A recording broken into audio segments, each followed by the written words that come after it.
Hai guys, hai semua. Menu kita hari ini ialah kaki babi. Okey. Ini adalah resepi cara saya sendiri. Resepi orang Iban. Okey, nanti kita tengok cara-caranya dan bahan-bahan yang digunakan.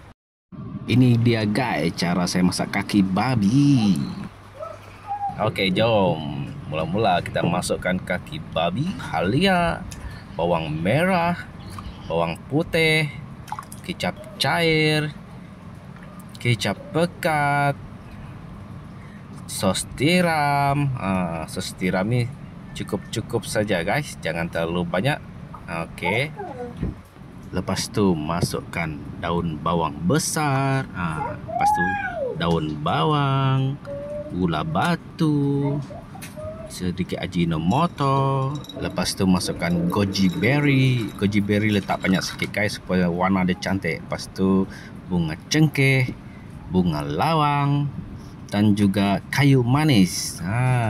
Lepas tu siap untuk masak.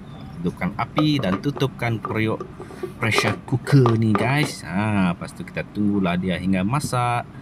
Jom, lepas tu kalau dah masak kita tunggu dia sejuk sikit baru buka periuk. Tengok guys, dah masak ni, sedap. Jom kita angkat letak atas piring. Ya, tengok ni. Potong-potong guys.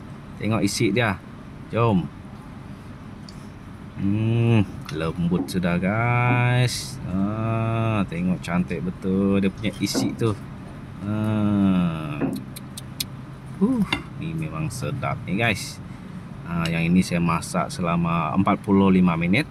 Kalau anda mau dia lebih lembut, boleh masak dia 1 jam hingga 1 jam setengah. Dia memang pasti lembut.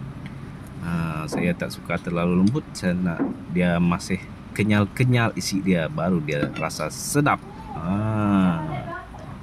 Ini kita kena potong supaya senang untuk kita makan nanti. Senang untuk kita ambil isi dia guys. Jangan sampai putus, biar ada cantik, nampak cantik. Lepas tu kita tuang lagi dia punya kuah dia guys. Baru kuah dia masuk dalam isi. Ada rasa, tengok. Wow, memang nampak sedap ni. Tak sabar rasa nak makan. Jom kita try guys. Try satu isi dia. Saya panas lagi. Memang sedap guys. Cukup rasa dia, cukup rempah, mantap.